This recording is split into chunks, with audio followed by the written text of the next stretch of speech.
Hello and welcome to another in the 10-minute tip series of programs for credit and collection professionals. This one is titled How to Increase Sales Without Increasing Credit Risk. My name is Michael Dennis and I'll be your presenter. Let's jump in. One way that you can increase sales without increasing credit risk is to make it a point to refine your credit department's processes, policies, procedures, instructions, everything that goes into an effort to shorten turnaround time on credit applications. It's a win in a number of different ways if you're able to shorten turnaround time. First of all, the most obvious is your customers are happy or the applicants are happy when they get an answer sooner rather than later. So are your salespeople, so is senior management. So you're seen as responsive and you're seen as a department that recognizes the importance of turning around credit applications in a timely manner. But in addition, an added benefit in connection with increasing sales is the idea that sometimes the early bird gets the worm. So you're able to, by virtue of the fact that you're the first company to approve the credit application, you may get business that another company would otherwise get. You can increase sales without increasing risk by making sure that within the department, escalations occur sooner rather than later. Let me just break that down a little bit. Let's think of a scenario in which you have a customer with an order on hold. It's in the credit hold queue. It needs to be approved or rejected. Okay, let's assume that the decision maker is struggling with whether or not this particular customer and that particular order qualifies, whether or not the order should be released, taken off credit hold. If they are struggling, if they really are uncertain as to what direction to go, that's the kind of question that needs to be escalated. That person, that decision maker needs to go to their superior, their boss, their supervisor and say, okay, here's a scenario. I'm not asking you to make decisions for me. What I'm asking is an opportunity to discuss this particular dilemma so I can learn about how we would approach this type of credit risk. So we want to make sure that escalations occur sooner rather than later, so it's not a day, 2, 3, 4 days before somebody finally gets around to saying either yes or no in connection with that order pending.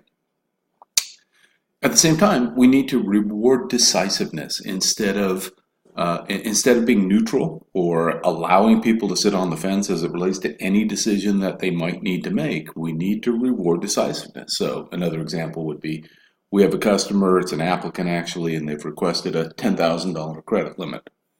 And the question is, do they qualify? Should we approve that $10,000 credit limit? What we want to do in that scenario is reward decisiveness. Do we have enough information to make the decision? Yes, we do. Is it a tough decision? Oh, absolutely. Is it a risk decision? Sure, that's what we do. We manage risk.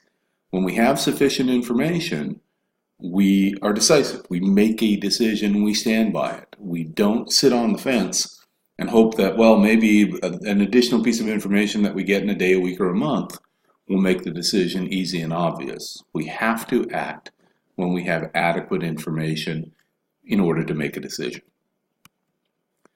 In addition, we can increase sales without increasing risk by fine-tuning and improving the credit decision-making process, the risk decision-making process.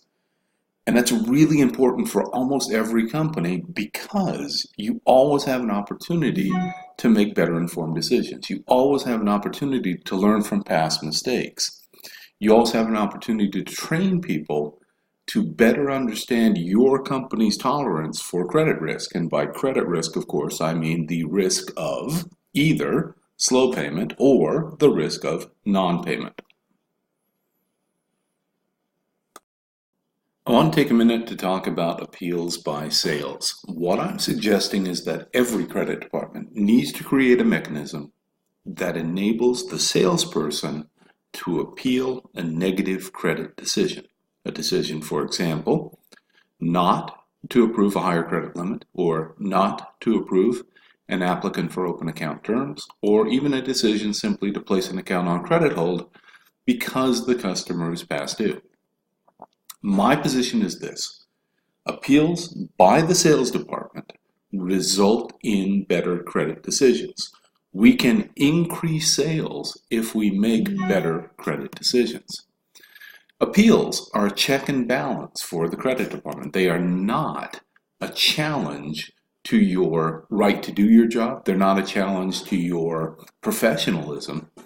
They're a challenge to the decision. And these challenges will ensure that negative decisions are made more carefully by every person that's in a position within the credit department to make negative decisions.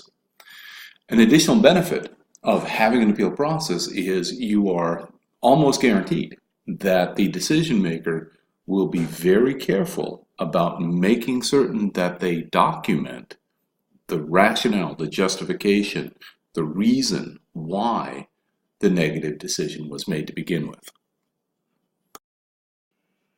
An additional benefit, which clearly results in increased sales, is that when you have an appeals process in place, what happens is credit decision makers are far less likely to look for an excuse to say no.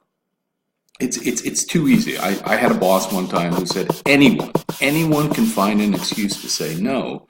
The credit department's skill, the credit department's task, the credit department's mandate is to look for reasons to say yes, not for excuses to say no.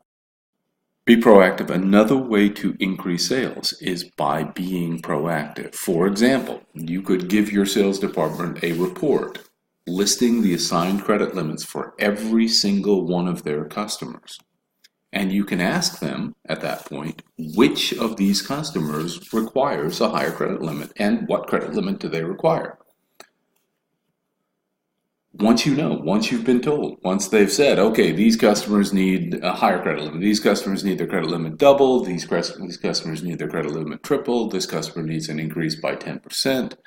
Once you have that information, then you are halfway there. What you need to do now is try to qualify those identified customers for that higher credit limit. The key here, the goal, is to make sure that the credit department has the research done to justify the higher credit limit before the customer places an order that would drive the account over the credit limit. Because as it relates to increasing sales, it is a really bad PR move for us to be in a position after receiving the purchase order to go, oh yeah, sorry, they don't have a credit limit that qualifies sufficient to release the order pending, so we're going to have to start the investigation process. The customer is expecting delivery whenever they need it, right? Tomorrow, next week, whenever the delivery date is scheduled as shown on their PO. But we're not in a position to do that because we haven't even started the process of trying to approve the higher credit limit. And there's no guarantee that we can do that as quickly as the customer needs us to ship the order. So we want to be proactive. We need to be proactive. Another way to increase sales is to tell the sales department first. For example, if you have a negative decision, you've decided not to approve the higher credit limit requested by the salesperson and the customer, I would encourage you to tell your salesperson before you inform the customer that you have not approved the higher credit limit.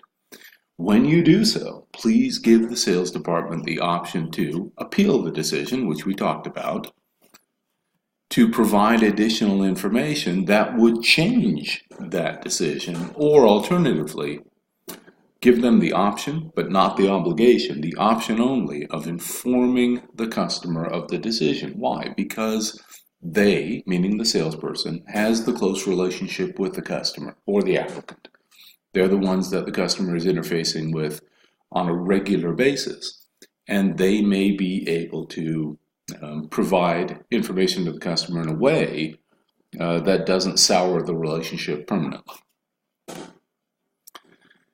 In addition, when you tell the salesperson first, you're also giving them the opportunity to express their frustration, to tell you how disappointed they are about the decision. But more importantly, what you're really doing is giving them the opportunity to vent and then giving you the opportunity to explain why that negative decision was necessary.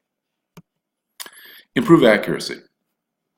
I encourage you in the context of trying to increase sales to create formal written policies and procedures and processes that formalize the credit decision-making process. When you formalize, what you do, among other benefits, is you standardize. You make it less likely that personal bias will affect decisions in a negative way, and you make it more likely that the decisions are consistent and appropriate. If there are errors, instead of punishing the decision maker, use errors as a training tool. If we don't learn from our mistakes, we are, of course, doomed to repeat them. And the mistakes that are made in the credit department, unfortunately, have high visibility. So it's really important that we learn rather than repeat those mistakes. In addition, by formalizing policies, processes, procedures, etc., your accuracy will simply improve as a consequence of doing so. That formalization makes it less likely that you're going to overlook things or miss things or misunderstand things that result in a negative rather than a positive decision. In addition, if the wrong credit decision is made, and they will be made from time to time, there'll be a scenario, for example, where a customer doesn't get a higher credit limit approved, or an order goes on hold that shouldn't have gone on hold, or wasn't released when it should have been released. If a wrong decision is made, the goal of the credit department is to fix it, is to mitigate the impact, and to do that quickly.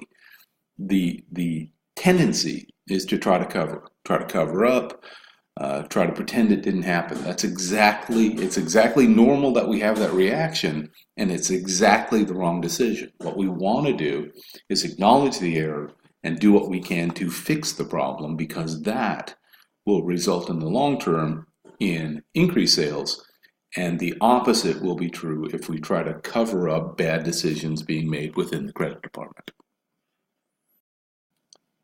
I want to thank you for your time and attention today. I appreciate you taking the time to listen. This is an excerpt from a much longer presentation on the topic of increasing sales without increasing risk. If you're interested in purchasing that on-demand program, please contact the sponsoring organization for more information about how to do so. Have a great day.